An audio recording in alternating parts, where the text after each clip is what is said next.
Bonjour et bienvenue dans ce tutoriel dédié à PrestaShop, le CMS pour créer votre boutique en ligne.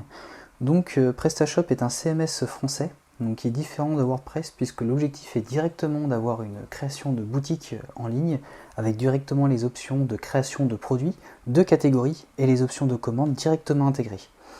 Donc l'objectif c'est de vous montrer une installation simple et automatisée. Donc là en l'occurrence je vais le faire avec un hébergeur du nom de One Ionos. Donc c'est là que je vais héberger le site test. Donc il y a aussi des possibilités de le faire manuellement, mais là je me mets dans la peau de quelqu'un qui ne sait pas coder, qui n'est pas développeur, qui n'est pas forcément à l'aise avec les technologies. Donc je vais essayer de vous montrer les solutions intégrées à l'hébergeur. Donc je n'ai pas d'autres comptes sur O2Switch ou OVH, mais le système est à peu près le même. C'est-à-dire que quand vous êtes du coup sur votre page d'accueil, normalement vous allez ici et vous avez site web et boutique. Dans la version en fait 2020 hein, de Ionos. Et ensuite vous descendez et vous avez la possibilité du coup de sélectionner une application. On voit que PrestaShop est ici. Donc je vais sélectionner une app et je vais suivre tout bêtement les instructions qui me sont proposées. Alors je n'ai jamais fait ce tutoriel, là je le fais en live avec vous, donc s'il y a des erreurs, vous les ferez avec moi. Donc là je sélectionne PrestaShop, je vais sélectionner installer. Donc j'accepte, voilà, j'accepte tout ça. Les généralités, je vais l'appeler My Shop, voilà, tout simplement. Nom de domaine existant, donc j'ai préparé le nom de domaine, je voulais un sous-domaine, voilà, j'ai pris celui-là.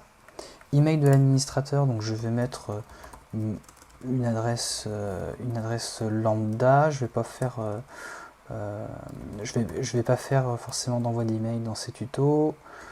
Donc je vais rentrer mot de passe. Bon, j'ai plusieurs suggestions de mot de passe, je suis désolé pour ça.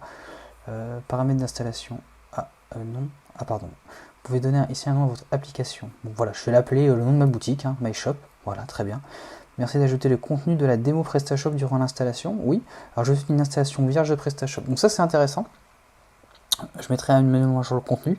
C'est-à-dire que là, on va commencer sans les produits et là, on va avoir la démo.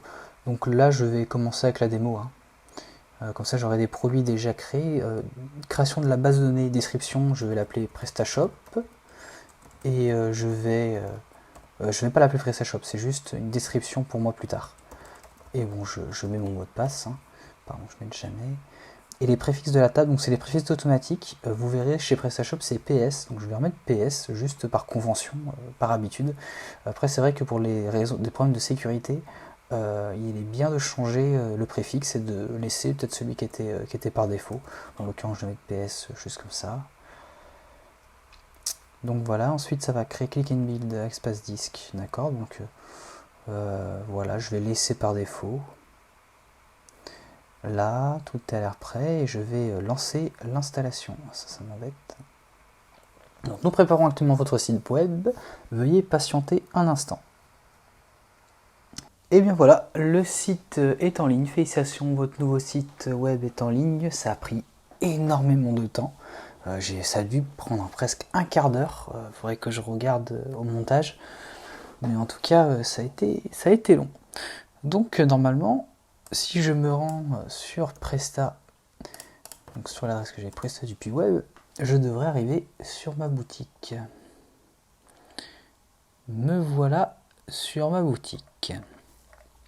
Donc voilà, mon PrestaShop MyStore. Bon ça, MyStore c'est le logo de base. Hein. Ce n'est pas le fait d'avoir nommé ma boutique au MyStore que j'ai ça. Hein. C'est un logo de base sur la démo de PrestaShop. Donc j'aimerais bien voir quelque chose. Du coup, comment est-ce qu'il me propose de me rendre sur mon administration? Caractéristiques techniques. D'accord. Donc normalement, c'est ça qui est embêtant. Là, ce que je suis en train de chercher, c'est comment est-ce que quelqu'un qui ne sait pas comment se rendre sur l'administration fait, car normalement, ce n'est pas communiqué. Donc ça, ce n'est pas communiqué. Donc c'est un petit peu embêtant. lorsque on est incapable de savoir comment faire. Ah voilà, modifier, d'accord, ok, modifier le site web. Parce qu'en fait, si je posais ce problème-là, c'est si j'avais cherché ça, c'est parce que pour accéder à l'administration, voilà, il y a en fait ce code-là. Et lorsque l'on installe manuellement, on nous l'a communiqué directement. Donc là, bon, il faut faire modifier le site web pour se rendre. Hop, il faut modifier le site web pour se rendre sur l'administration. Et donc, voilà, ça c'est l'aspect, c'est ma boutique, c'est le thème de base de PrestaShop avec un slider qu'on retrouve ici, les produits qui sont là. Donc voilà, et pour du coup accéder à l'administration, je rentre, c'était pas ça que j'ai rentré, j'ai mis My Shop, et je rentre ça.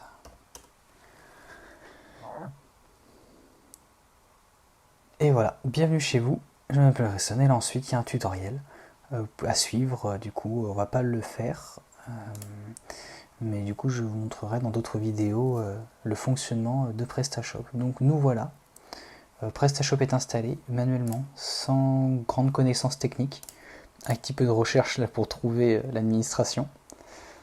Il y a d'autres moyens de le faire, mais quand on n'a aucune connaissance, je ne vois pas d'autres solutions, pas d'autres alternatives. Donc voilà, nous avons installé PrestaShop.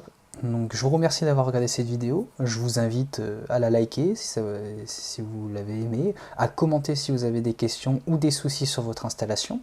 Et surtout, si vous voulez une vidéo d'une installation manuelle, peut-être que j'en ferai une, n'hésitez pas à le dire. Donc voilà, je vous dis à bientôt dans une prochaine vidéo.